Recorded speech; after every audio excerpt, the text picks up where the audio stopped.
Salve rapaziada, Neves aqui. Hoje é um vídeo de opinião, um formato diferente pro canal. E hoje, sim, eu vou falar da papagaiada que o Kanye West tá fazendo lá fora. Tem rolado muita coisa, né, com o nome do Kanye West aí nesses últimos tempos, né?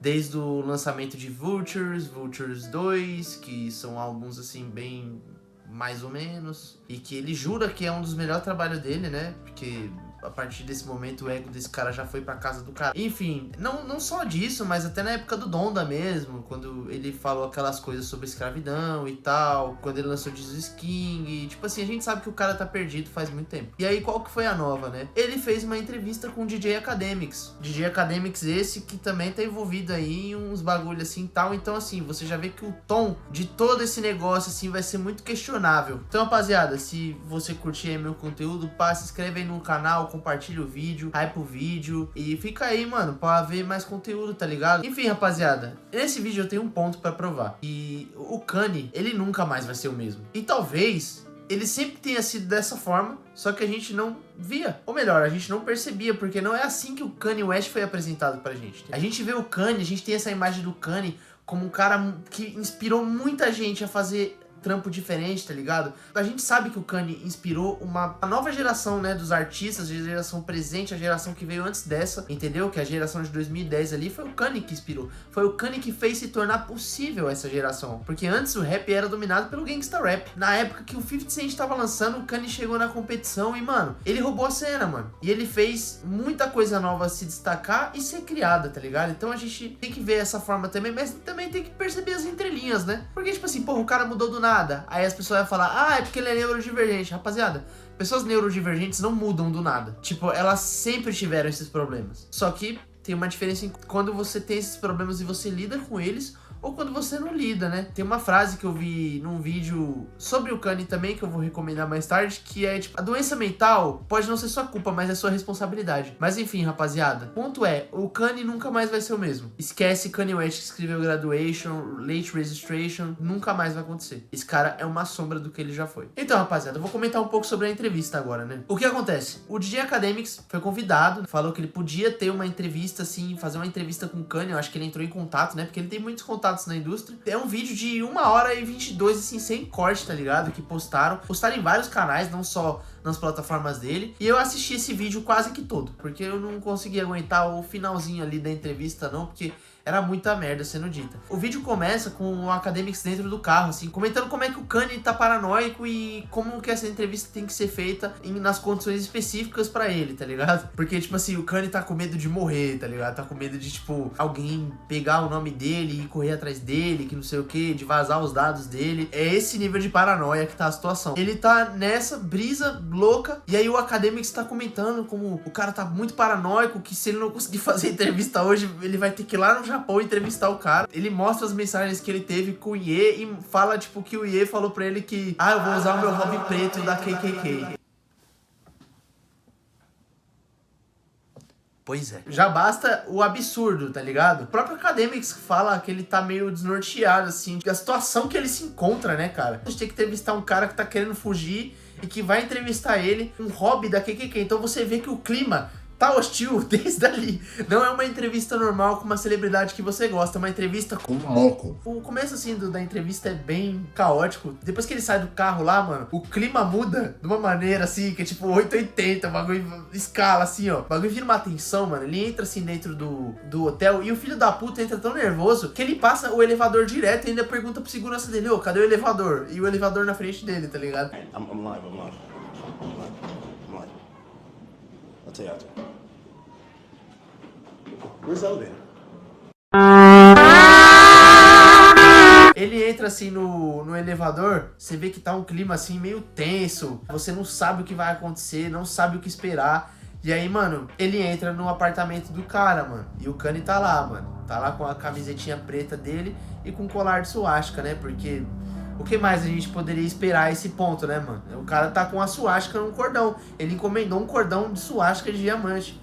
Kanye West, ele entra assim dentro do apartamento, fica olhando assim as coisas, fala, caralho, o Kanye tem até um videogame e tal. Acho que ele tava com um Steam Deck assim, carregando. E aí o Kanye, ele chega assim pro Academics e fala, eu vou colocar uma coisa mais confortável. E aí ele sai da sala que ele tava se vestindo com um hobby da Ku Klux Klan, feito sob medida, de couro. A partir daí a gente vê a situação absurda que o DJ Academics se colocou. Não bastou ele ficar falando que o Kendrick ia peidar assim na treta do Drake, que não sei o que, e ter sido explodido, né? Com as reações, né? Com aquela de surpresa que ele dropou, né? O cara se colocou numa situação dele ser um homem negro entrevistando outro homem negro num hobby da KKK. E beleza, é o Kanye West. É o Kanye West naquele hobby. Mas é um cara negro na frente de outro cara negro vestido num hobby da KKK. Cara, é uma paródia de sociedade isso aqui. Virou, tá ligado? Isso aqui virou uma paródia de sociedade. Tipo assim, a contradição que tá sendo posta nas nossas frentes, nesse momento, pra gente ver, é um bagulho, assim, pra mim, sem precedentes, mano. E o que, afinal, é dito nessa entrevista, né? O que o Kanye tem pra falar pra nós de novo? Por que ele tá fazendo isso? Por que ele tá usando simbologia neonazista? E isso é uma coisa que eu já esperava e tal, né? Mas é pra provocar, é pra chamar atenção. O Kanye tá usando o rage bait pra chamar atenção. E não só da gente, como ouvinte, ele tá querendo chamar atenção também do Jay-Z. E, tipo assim,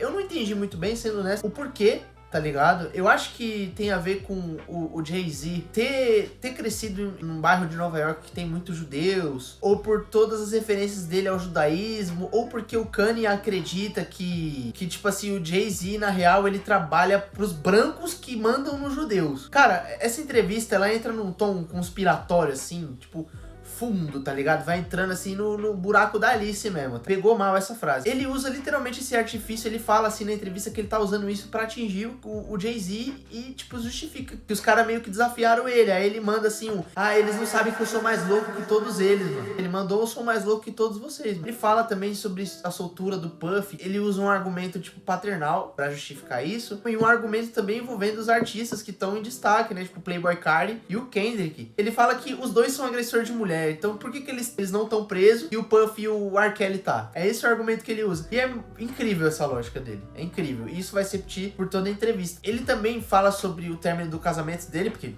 porra, é a única coisa que importa na vida desse cara. Virou a vida desse cara, ruínas desse casamento dele que ele mesmo falhou, tá ligado? Por exemplo, ele fala sobre a custódia dos filhos dele. Tipo assim, a Kim, sendo uma mulher de uma família branca, tem agora 2 crianças negras celebridades que tem um poder gigantesco, tá ligado? Na mão dela. Ele entra numas brisas, cara, que fica difícil até explicar, tipo, pro brasileiro médio. Ele desconta várias vezes o desequilíbrio dele, tá ligado? Na conta de, tipo, judeus. Ele tá falando que tem os judeus que controlam as coisas na indústria musical e que tem os brancos que estão acima desses judeus, tipo, usando eles como marionetes. Sem contar as coisas bizarras que ele fala, que ele cita, assim, no meio da entrevista, falando, esse John Legend aí, eu não vou citar ele falar uns bagulho de mim, não, porque ele usa suéter e ele cheira purê de batata. Esse cara aí, mano, o que esse cara tem pra falar comigo? Eu fico pensando, mano, será que se o Jay-Z tivesse ido no casamento dele, as coisas teriam descarrilhado dessa forma? E aí tem o lance, né, que eu comentei anteriormente da egomania, que, tipo assim, nesse vídeo ele demonstra esse traço dele de uma maneira muito bizarra e, tipo, isso é desequilíbrio, é falta de tratamento, a gente sabe, essa história é velha. E, mano, ele fala, tipo, várias frases, assim, muito esquisitas, ele fala, tipo, que ele é a coisa mais próxima de Deus na Terra, a ira dele é a ira de Deus, e você falar isso em voz alta, tá ligado? Não é um negócio que soa interessante, assim, pra ninguém de ouvir. E aí tem uma hora muito engraçada que o Academics pergunta, tipo, mano, por que você mandou o Virgil ir se fuder, mano? Tipo, o cara nem tá aqui pra se defender e tal. E o Kanye fala, porque eu sou do mal. E o vídeo fica, tipo, uns 20 segundos, assim, sem ninguém falar nada. E aí o Academics pergunta, tá, mas você não acha que isso aí foi um golpe baixo? Tá? Ele fala, meu, eu sou uma pessoa ruim.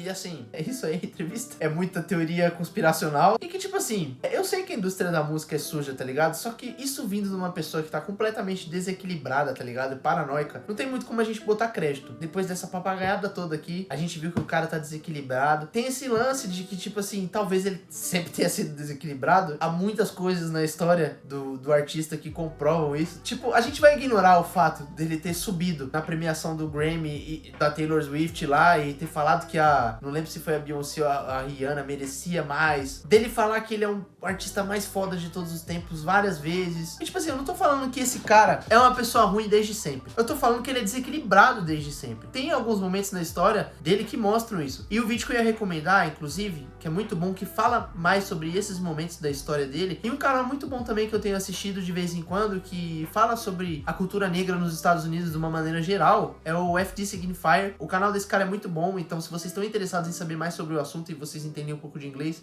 recomendo vocês irem no canal desse cara. E o vídeo que ele fala sobre o Kanye meio que abriu meus olhos, assim, porque não é um bagulho desde que ele terminou com a Kim. Talvez seja um bagulho desde que a gente conhece ele por gente, a gente só não viu esse lado. Porque, como eu disse, o Kanye não foi apresentado assim pra nós, tá ligado? Ele foi apresentado como um cara faminto, tá ligado? Guerreiro, assim, um cara que mostra que ele veio pra ficar, tá ligado? Um cara cheio de atitude e mais, um cara inspirador, mano. Quantas vezes a gente viu discursos inspiradores, assim, do Kendrick, do Kanye, falando sobre como ele produzia beats, como às vezes ele se sentia insuficiente. Cara, isso, porra, pra qualquer pessoa que gosta de música, que se interessa em se aperfeiçoar nesse campo, cara, isso é muito foda, é muito inspirador. Só que, assim, veio esse golpe baixo, né, mano? O cara, tipo, se desequilibrou completamente. E eu acho que a gente tem que dizer isso aqui, né? Eu acho que a parte mais importante desse vídeo o meu ponto eu já provei, mas o real motivo mesmo de eu ter feito esse vídeo é que isso não é hip hop, cara. Tipo, o Kanye é um artista de rap, hip hop, e ele fez trabalhos incríveis. Ele fez trampos que mudaram a direção que o rap ia tomar nos próximos 20 anos, cara. Só que como que a gente vai deixar essa entrevista, tá ligado? O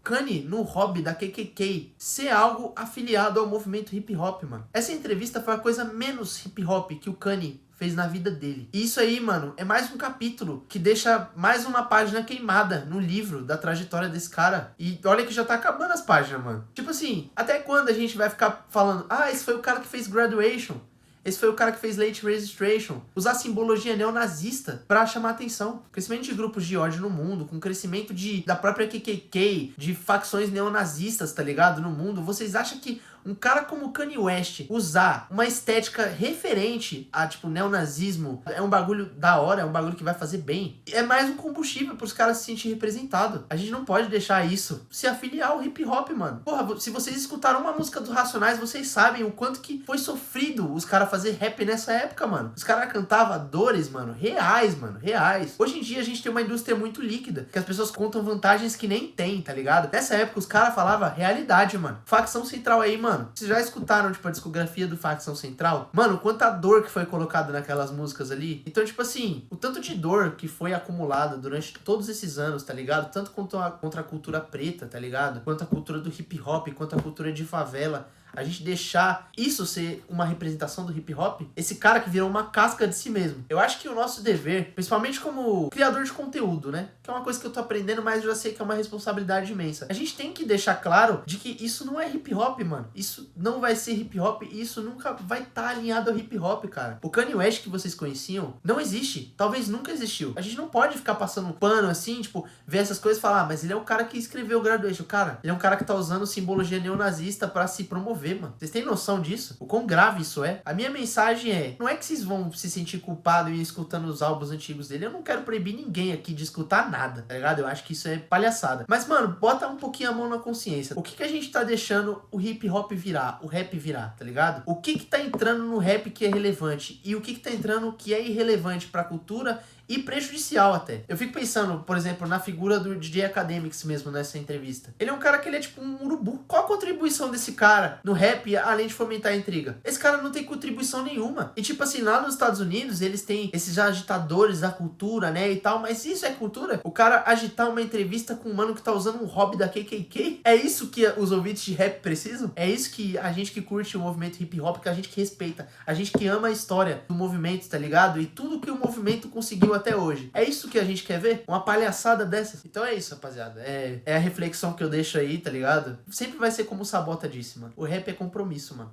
Não é essa palhaçada. Não é diva pop. Não é show de horrores, mano. Mas assim, a gente dá atenção pra essa coisa, pra essa palhaçada que foi essa entrevista, mano. É a gente voltar alguns 500 anos atrás aí, 1000 anos atrás de história.